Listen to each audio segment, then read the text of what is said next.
ताज्या बातम्यांसाठी राष्ट्रगीत न्यूजला सबस्क्राइब करा आणि बेल आयकॉन प्रेस करा। जातीय सलोखा कायम राहावा।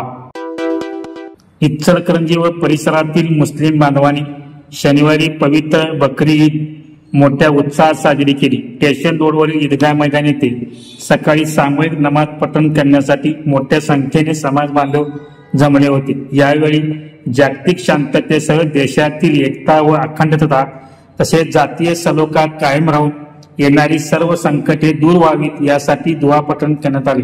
यावेळी प्रशासनातर्फे पोलीस अधीक्षक योगेश कुमार गुप्ता, अप्पर पोलीस अधीक्षक निकेश खाटमोडे, पोलीस उपाधीक्षक समीर सिंह साळवे, स्थानिक गुन्हे अन्वेषण शाखेचे रवींद्र कळमकर, सर्व पोलीस ठाण्याचे प्रभारी अधिकारी यांनी मुस्लिम बांधवांना ईदच्या शुभेच्छा दिल्या।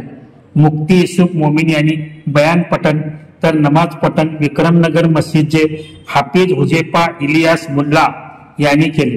हजरत सय्यद मखदूम वली दरगाह ट्रस्ट व ईदगाह ट्रस्ट यांच्या वतीने उत्कृष्ट नियोजन करण्यात आले होते। बादशाह बागवान व अहमद मुजावर यांनी आभार मानले।